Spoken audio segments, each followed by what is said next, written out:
Muito boa tarde a todos. Nós estamos começando o nosso vídeo de informações em relação ao coronavírus no estado do Rio Grande do Sul, nesse dia 8 de junho de 2020, nessa segunda-feira, os 12.135 casos de coronavírus confirmados no Rio Grande do Sul. Essas ocorrências estão em 330 municípios do estado, que totalizam 66%, portanto, 2/3 dos municípios gaúchos com casos confirmados de coronavírus. E temos até o momento 286 mortes confirmadas no nosso estado para o coronavírus. Eu ressalto ainda, é uma das mais baixas taxas de letalidade do país, a nossa aqui no estado do Rio Grande do Sul. 71% dos casos confirmados, desses 12.135, 71% já se recuperaram. E nesse momento a taxa de ocupação das nossas UTIs no estado é de 71,5%, sendo que 23,9% destes leitos ocupados são ocupados por pacientes ou confirmados para Covid-19 ou suspeitos de Covid-19 ou por outra síndrome respiratória aguda grave. São 23,9% do total de pacientes internados em UTIs, os que estão por conta de ou suspeita ou confirmação de coronavírus. É o índice mais elevado que a gente teve até agora, este observado, dos 23,9%, ou seja, temos uma maior participação de Covid nas internações por coronavírus no estado.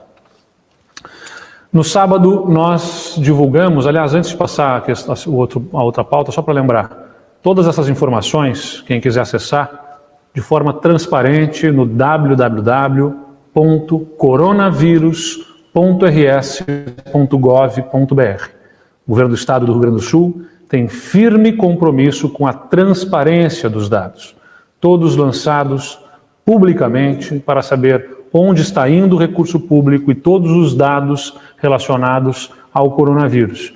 Você pode acessar no www.coronavírus.rs.gov.br e lá acessa os casos, os municípios, o número de leitos disponíveis, as compras feitas para o Covid, tudo de forma transparente. Aliás, o estado do Rio Grande do Sul foi destaque pela organização Open Knowledge, uma organização internacional da transparência em governos, e o Rio Grande do Sul foi o destaque nesta última análise dos portais dos estados, foi o que mais avançou. Nós estamos em terceiro lugar nesse momento no nosso portal de dados acessíveis para os casos de coronavírus aqui no Rio Grande do Sul. Como eu ia dizendo, no sábado nós divulgamos mais uma rodada de atualização das bandeiras que classificam o risco das regiões aqui no nosso estado, no nosso modelo do distanciamento controlado. Nós tivemos mudanças em 4 regiões. 3 saíram da bandeira amarela para a bandeira laranja, que foram Ijuí, Santa Rosa e Santa Cruz do Sul, passaram a ser bandeira laranja, né, com o risco um pouco mais elevado do que estavam anteriormente. Uma região apenas melhorou, que foi de laranja para o amarelo, que foi a região de Pelotas. Eu quero reiterar aqui que o modelo de distanciamento controlado, ele é um sistema para que a gente possa melhor conviver com a pandemia, respeitando e colocando a prioridade na vida, na saúde e buscando conciliar com a atividade econômica. Mas ele não é uma volta ao normal, ele não é uma flexibilização aleatória, e nós precisamos do envolvimento, do engajamento de todos para mantermos os bons indicadores do Rio Grande do Sul. Sair de casa apenas se for extremamente necessário. A higiene constante das superfícies, a obediência a todos os protocolos. Nós recentemente liberamos, por exemplo, para que as lojas possam permitir provar roupas, desde que não sejam roupas que tenham contato com o rosto, está permitido agora no Rio Grande do Sul, mas é importante se cumprir o protocolo da disponibilização do álcool gel, da higienização com vapor, de todos os cuidados para que se evite contatos que gerem contágio do coronavírus. Então a gente conta com essa participação de toda a sociedade gaúcha, porque nós não voltamos ao normal, não é normalidade, precisamos da compreensão e do engajamento de todos.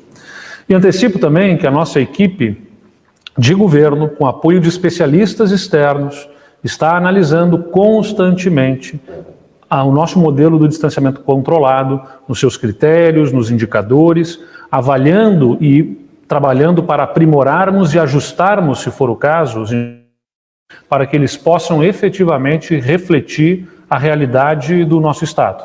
Então nós estamos acompanhando o desempenho, né? Nós estamos aí na 5ª semana do distanciamento controlado, e a gente está fazendo essa análise do modelo para que a gente possa aperfeiçoá-lo, ajustá-lo, aprimorá-lo, com vistas a mantermos a população do Rio Grande do Sul protegida, que é a nossa meta primeira, né? A proteção à vida e à saúde dos gaúchos. A Secretaria de Saúde anunciou o repasse de mais 74,6 milhões de reais do teto da média e da alta complexidade para os hospitais, clínicas e os laboratórios do Rio Grande do Sul. Esse recurso ele é proveniente do Ministério da Saúde e é repassado pelo governo do Estado aos mais de 200 prestadores de serviços em saúde do nosso Estado. Na última semana, a Secretaria de Estado da Saúde ela concluiu a assinatura digital dos convênios, o repasse das verbas referentes à primeira parcela dos recursos emergenciais aos hospitais filantrópicos, com 38 dos 60 hospitais beneficiados no valor de 14,3 milhões de reais. Foi uma tramitação ágil, né, para que nós pudéssemos garantir o atendimento mais rápido possível para essas instituições de saúde. Os convênios ainda estão em tramitação para a liberação de 8 milhões e meio de reais restantes, e a secretária Rita Bergman está aqui para nos explicar e colocar todo o esclarecimento em relação a esses recursos que servem para dar fôlego às nossas instituições em saúde nesse momento tão necessário. Secretária Rita. Boa tarde, senhor governador, boa tarde a todos que acompanham essa live. Realmente, nós continuamos com a missão de fazermos os pagamentos com a regularidade que a gestão se compromete desde o início do governo, e hoje então estamos pagando o MAC e o FAEC. 62 milhões é do MAC, relativo à produção de abril, e relativo ao pré-fixado de maio. Isso demonstra, o que eu já disse anteriormente, claridade dessa transferência, tão logo o recurso federal venha para o fundo estadual. E também estamos incluindo o pagamento das clínicas, em especial da área de nefrologia, que é tão importante para aqueles pacientes que precisam da realização da hemodiálise. Em relação ao recurso emergencial, dos 22 milhões que o Estado do Rio Grande do Sul recebeu sob gestão estadual, esse pagamento que já foi referido, que está sendo depositado no dia de hoje, eu gostaria de citar alguns exemplos importantes. São Gabriel está recebendo 896 mil, a Santa Casa de Rio Grande quase 1,5 milhão, e Uruguaiana 896 mil, entre outros, totalizando esses 14 milhões de reais. Senhor governador, como nós não tivemos live na sexta, também dentro do calendário de pagamento, agora recurso do Tesouro do Estado, na sexta-feira, até porque os hospitais precisam desse valor, nós conseguimos, graças ao trabalho que o senhor coordena, a nossa Secretaria da Fazenda, pagar aqueles hospitais que nós chamamos, que é Alvorada, Cachoeirinha, Tramandaí e outros, bem como os hospitais públicos municipais, porque esses hospitais não estão entrando nos incentivos federais. Então, eles contam muito com esse recurso estadual. Então, na sexta, o Tesouro do Estado, do nosso governo, viabilizou a transferência de 26 milhões de reais que estamos colocando aqui hoje, porque não tivemos live na sexta-feira. Muito bem, obrigado, secretária Rita, pela participação. Salientando, né, parece que fazer repasses em dia na área da saúde não é mais do que a obrigação, e de fato é uma obrigação do governo do Estado, mas não custa lembrar que quando nós assumimos o governo, em janeiro de 2019, os hospitais estavam sem receber as parcelas correspondentes aos incentivos estaduais, a parte que compete ao governo do Estado no financiamento à saúde na alta complexidade. Os hospitais estavam sem receber há 3 meses e os municípios estavam sem receber há 6 meses. Nós regularizamos esses repasses e, mesmo diante da crise, não deixamos de repassar nas datas corretas o pagamento para os hospitais e para os municípios na área da saúde, porque saúde é absoluta prioridade para nós. Vamos falar um pouco mais sobre educação na nossa live de hoje. Como todos sabem, nós anunciamos o retorno às aulas do Sul desde o dia 1º de junho, inicialmente pela modalidade remota, né? Sendo aulas virtuais para os nossos alunos. Nós já tínhamos um plano de ampliar a educação com tecnologia, né? A inserção tecnológica nas nossas escolas públicas do Estado, e a pandemia nos fez acelerar esse processo. Vai envolver esse processo 800 mil alunos, 800 mil pessoas da nossa rede.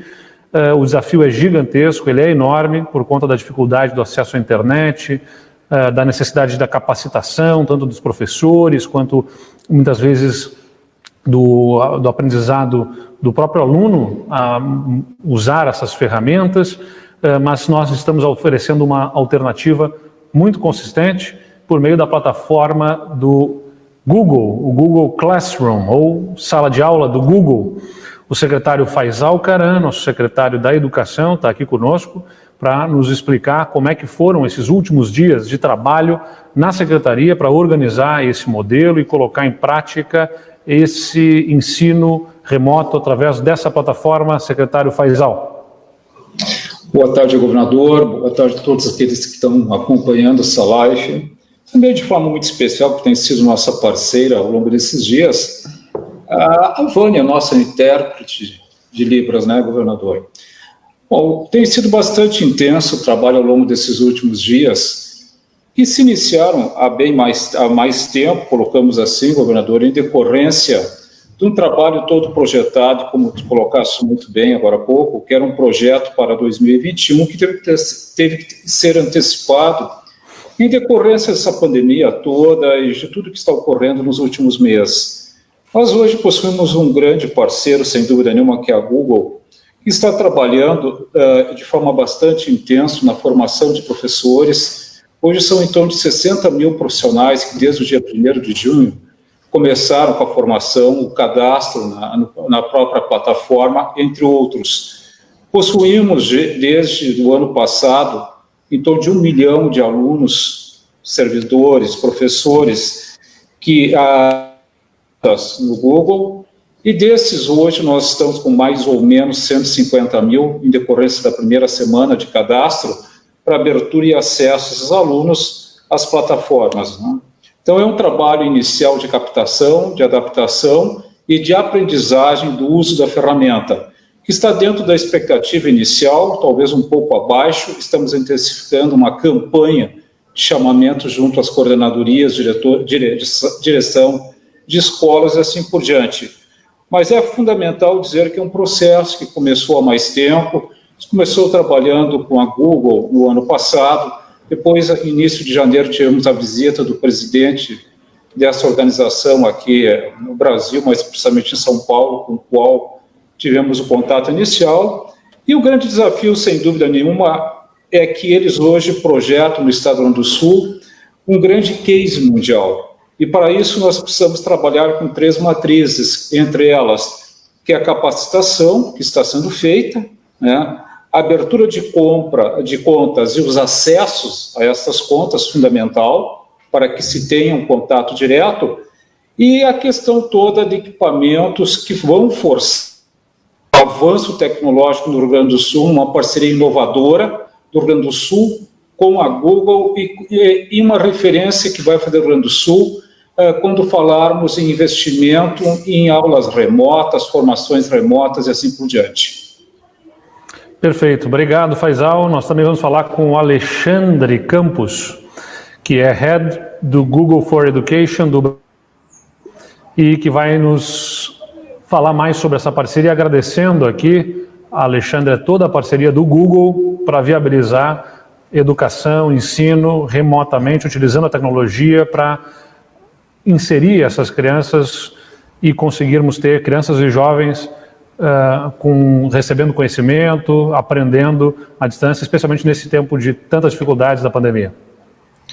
Governador, é uma grande satisfação para o Google for Education fazer parte dessa jornada de inovação e nessa parceria com o governo do estado.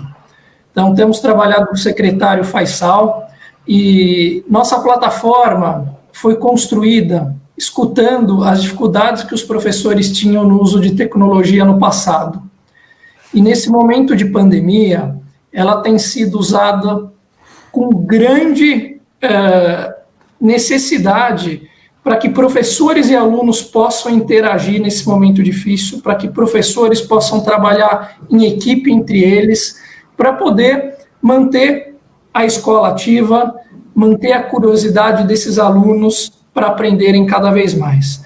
Então, aos professores que nos assistem, vocês são os protagonistas dessa jornada de mudança, e é uma grande satisfação que a plataforma do Google Classroom e do G Suite for Education, que é gratuita para o Estado, possa ser usada com vocês no dia a dia para atender e ajudar essas crianças na jornada de aprendizagem.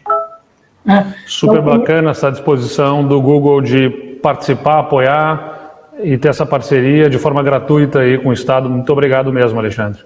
Nós que agradecemos e na sequência nós temos 2 professores especialistas que vão compartilhar com vocês. Eu acho que parte do nosso papel como Google é compartilhar com o Brasil experiências que vêm dando certo nesse momento de pandemia, com o uso de tecnologia para educação, tanto no Brasil como no exterior, e eles começam agora, aí, na minha sequência, imagino, compartilhar essas melhores práticas com seus professores aí do estado do Rio Grande do Sul. Muito obrigado. É isso aí. Eu imagino que muita gente fica curiosa para saber como é que funciona essa plataforma, por isso que a gente convida aqui a Marcele Garrido e o Wellington Maciel, que são especialistas do Google e que vão nos mostrar um pouco mais dessa sala virtual, como é que funciona, para que as crianças estejam inseridas nesse contexto, crianças e jovens da nossa rede, inseridas dentro do contexto tecnológico, mas respeitando também aquela organização que elas têm na própria escola. Por favor, Marcele e Wellington. Célio, você está sem microfone. O microfone da Marcele está no mudo. Boa tarde, governador, um prazer estar aqui, é uma honra e muito bom a gente trazer boas notícias nesse momento que a gente tem tantas coisas a se preocupar. Nós temos aí uma ação tão importante que é essa reaproximação das escolas, dos professores, dos estudantes, né, com o nosso dia a dia em sala de aula. Então, muito obrigado pela oportunidade. Célia? Boa tarde, governador. Obrigada pela oportunidade. Hoje nós vamos mostrar um pouco como foi essa implantação aí no Rio Grande do Sul. O Rio Grande do Sul, a Secretaria preparou um site para professores e alunos conseguirem fazer o primeiro acesso às contas, e nós trouxemos aqui rapidamente a demonstração de como vocês vão utilizar esse site e encontrar a nova conta institucional de vocês. Essa conta é uma conta Google personalizada para o estado do Rio Grande do Sul. Com relação aos professores, mais da metade já fizeram esse primeiro login, mas demonstrando rapidamente, nós temos aqui, o Estado criou esse site, escola.rs.gov.br, onde professores e alunos têm todas as informações necessárias para o acesso à conta e como utilizar a ferramenta. Como é que eu faço para acessar? Aqui em aulas remotas, vocês virão em primeiro acesso, e nesse primeiro acesso, alunos entrarão neste link e professores entrarão por este link. Então, clicando aqui no acesso ao professor, nós temos um aplicativo de consulta de conta. Todas as contas já foram criadas, as contas de e-mail já foram criadas. E para que vocês saibam que conta é essa, o que vocês farão? Virão aqui no aplicativo, digitarão o CPF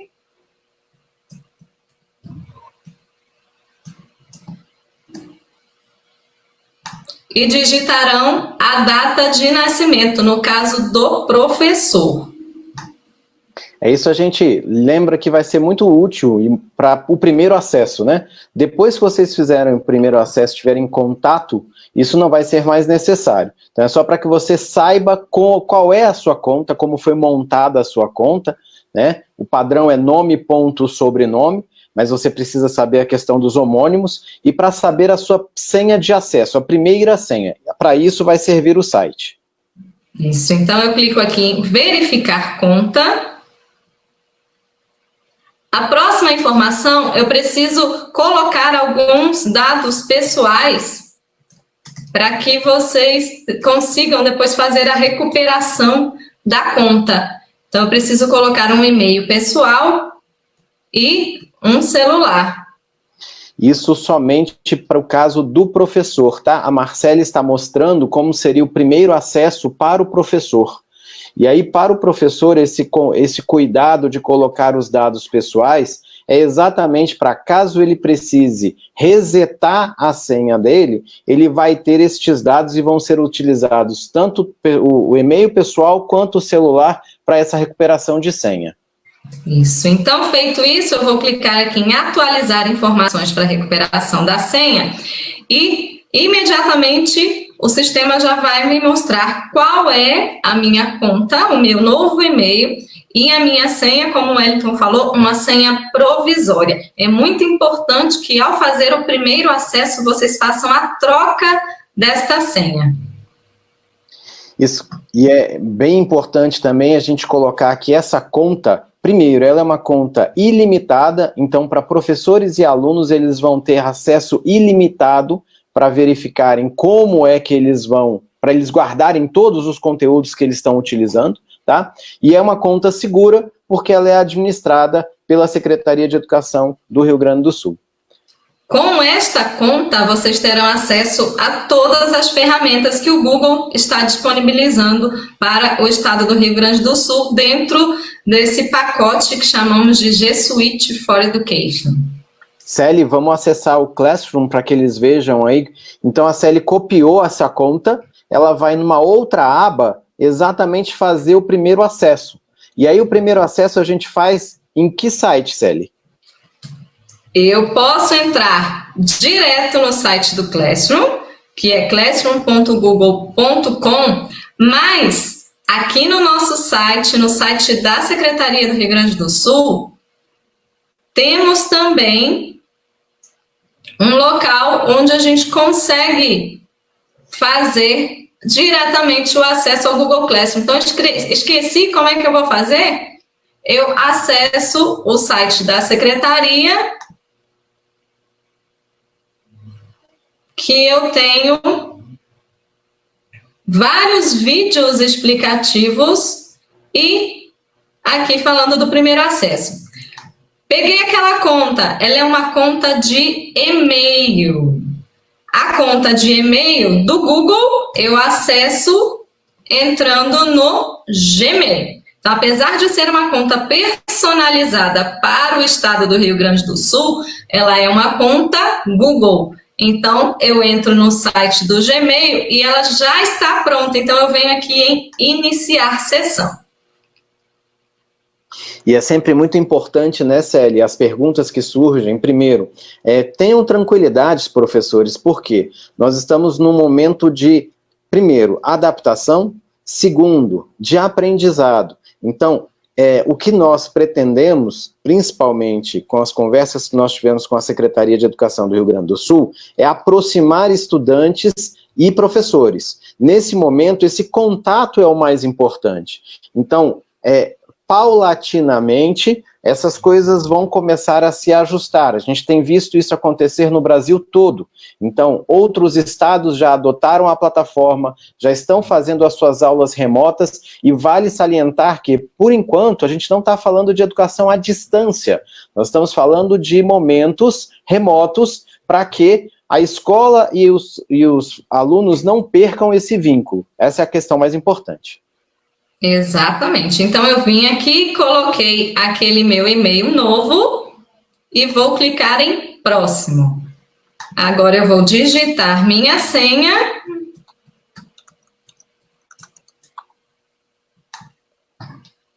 Quando eu entrar pela primeira vez, eu preciso aceitar esses termos. Então, eu clico em aceitar e agora eu preciso criar uma senha. Troquem aquela senha inicial por uma senha forte, por uma senha com 8 caracteres, letras, números, para que a minha conta fique segura. E aí, Célia, uma coisa importante é que, junto com a Secretaria de Educação do Rio Grande do Sul, nós vamos preparar uma live para apresentar toda essa plataforma para vocês, principalmente o Google Classroom, tá? Então, essa semana ainda faremos, ou a próxima semana, nós faremos uma live exclusiva para mostrar para vocês todos os detalhes sobre o G Suite. Célia, estão colocando que a gente precisa agora encerrar em 1 minuto. Então, vamos lá. Só demonstrando como vocês acessam o Google Classroom, estou dentro do e-mail. No canto superior direito, eu tenho estes 9 pontos. Clicando, eu tenho o Google Sala de Aula. É aqui, esta ferramenta que nós vamos apresentar para vocês em outra live, é onde vocês farão todo o contato com o aluno. Vocês terão essas contas. Aqui eu sou professor, então eu vou dizer que eu sou professor. Logo no meu primeiro acesso. E aqui, vocês já receberão essas contas, essas salas de aula prontas com os seus alunos dentro delas. Então, não se preocupem que vocês já terão todo o ambiente criado para que vocês consigam postar as suas aulas. Bom, novamente, nós que somos da GetEdu, parceiras Google for Education no Brasil, agradecemos, né, aí a confiança, governador. É muito bom participar de um projeto deste tamanho, com certeza será um caso de sucesso na utilização das tecnologias para esse momento tão complicado que nós estamos vivenciando. Tá? Conte conosco, conte com o Google for Education e com certeza absoluta nós teremos aí ótimas histórias para contar junto com seus professores e com seus estudantes. Muito bem, obrigado a Marcele, obrigado ao Wellington também, a equipe do Google for Education. Sem dúvida nenhuma, a gente vive tempos diferentes e as pessoas ficam eventualmente apreensivas, buscando entender essas novas ferramentas, mas não há motivo para apreensão. A gente sabe que há um momento de adaptação e a nossa equipe da Secretaria de Educação está trabalhando muito para que a gente possa fazer esse aprendizado, né, tanto para professores quanto para os alunos, de uma forma tranquila aí ao longo das próximas semanas. É claro que não é fácil, é claro que nós temos obstáculos como a dificuldade de acesso a equipamentos ou a redes de internet, mas a opção outra que nos restava era simplesmente não ter aula e nem buscar alternativas. Então nós buscamos alternativas e vamos trabalhar incessantemente para não deixar ninguém neste novo modelo. Vamos às perguntas da nossa imprensa. A primeira pergunta é da Janaína Melo, do grupo Jornal da Manhã de Ijuí, e há também a pergunta do William Cardoso, da TV Pampa. Eles perguntam: governador, na atualização do mapa, Ijuí evoluiu da bandeira amarela após 3 semanas e foi para laranja. Como o senhor avalia esse cenário? Em que metade do mapa do estado agora se encontra na bandeira laranja? É resultado da flexibilização nas medidas ou é uma evolução natural já esperada? Olha, Janaína e William, eu insisto, né, o nosso modelo ele não é de flexibilização, de abertura desordenada, uma volta à normalidade de forma sem controle. Nós desenvolvemos um modelo que nos permite ficar com o dedo no pulso, acompanhando os dados, indicadores e sermos mais restritivos quando se faz necessário. Mesmo que ainda haja disponibilidade de leitos numa região e que se comece a observar uma inflexão de curva nos casos, nas internações, nos óbitos, né? O conjunto desses indicadores é analisado e se eles estiverem agravando, pode haver aí uma determinação de maiores restrições com a migração de uma bandeira amarela para uma bandeira laranja ou de uma laranja para uma vermelha, eventualmente. Mantemos análises sobre o nosso modelo para fazer ajustes, se for o caso, e a nossa equipe de especialistas, tanto do governo quanto de fora do governo, que nós convidamos para participar do nosso comitê de dados, do nosso comitê científico, estão analisando o próprio modelo para que, se for o caso, sejam feitas alterações nos critérios e nos indicadores de forma a garantir que ele atinja o seu objetivo, que é de identificar quando uma região começa a oferecer mais riscos de uma demanda muito forte da estrutura hospitalar e que, portanto, nós possamos fazer as restrições a tempo de controlar a disseminação do vírus para que não haja uma disseminação para além da capacidade de internações daquela região. Esse é o nosso trabalho. E consideramos o modelo adequado para isso. Então, é natural que vá acontecer, em alguns momentos, flexibilização, porque os indicadores estão mais controlados, e restrições mais severas, quando se observar que os indicadores começam a ter uma inflexão que pode comprometer a segurança do atendimento a todas as pessoas. A gente vai ter que conviver com isso ao longo dos próximos meses.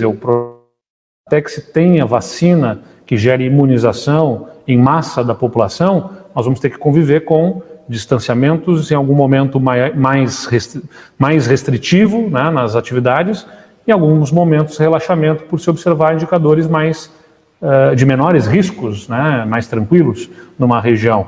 Não tem como nós fugirmos disso. A questão é fazermos de forma racional, sem impor distanciamento mais do que seja necessário num momento e numa região, e nem menos do que seja da nossa responsabilidade, se for necessário. Nós vamos conviver com essas alterações ao longo dos períodos dos próximos meses. A Fernanda Crâncio, do Jornal do Comércio, nos pergunta: o governo publicou no final de semana passado portaria e decreto com orientações e protocolos a serem seguidos pelas instituições de ensino. Quando deve se pronunciar sobre o retorno presencial previsto para julho? Fernanda, nós fizemos, como já tínhamos anunciado, o decreto e a portaria que prevêem o retorno daqueles cursos livres e dos cursos superiores, e técnico e médio subsequente, no caso das atividades que essencialmente precisam ser feitas presencialmente, como atividades em laboratório, naquelas fases de conclusão de cursos. Foi isso que nós liberamos para a partir do dia 15 de junho. De junho, na próxima semana, portanto, nós devemos nos pronunciar aí sobre se vamos dar um passo seguinte com o retorno presencial para o mês de julho. Nós estamos analisando esses protocolos, os dados, as informações do nosso estado. Vamos ter reuniões ao longo dessa semana com a nossa equipe e analisando protocolos de outros locais. Estamos trabalhando com esses especialistas, vendo as condições de efetivamente termos um retorno presencial ainda no mês de julho. Mas insisto, como eu tenho sempre falado, nada será feito se não tivermos absoluta certeza e segurança de que se pode ter esse retorno com segurança do ponto de vista sanitário para as famílias. Então, nossa equipe vai analisar durante essa semana e possivelmente na próxima segunda-feira a gente tenha algum posicionamento em relação a retorno ou não no mês de julho. A Samantha Klein, da Rádio Guaíba. Hoje o presidente da República se manifestou reforçando a estratégia de transferir a responsabilidade das ações contra o Covid exclusivamente a prefeitos e governadores. Como o senhor avalia? Samantha, eu entendo que o melhor caminho é o de buscarmos cooperação. Nós estamos buscando cooperação com prefeitos, com a sociedade civil, com universidades, com hospitais, com sindicatos de representativas dos setores econômicos. O melhor caminho é o do diálogo, do entendimento. Compartilharmos as informações que temos e dividirmos essas responsabilidades, não jogando um para o colo do outro, mas trabalhando conjuntamente. O Brasil é um país continental e, naturalmente, falar numa estratégia única, nacional, seria equivocado. O país tem peculiaridades locais, tem situações diferentes em cada estado, tanto é que no nosso próprio estado nós fazemos uma estratégia regionalizada. É natural que a gente olhe para o país dessa forma também. Agora, simplesmente lançar para o colo de governadores e prefeitos a responsabilidade é equivocado. Eu insisto no que eu já tenho falado. Pensar que assim vai resolver a economia é um equívoco e uma ilusão, porque a economia não vai reagir se não houver certezas, segurança por parte de investidores e consumidores de que a situação está sob controle e que o governo se preocupa com esse tema.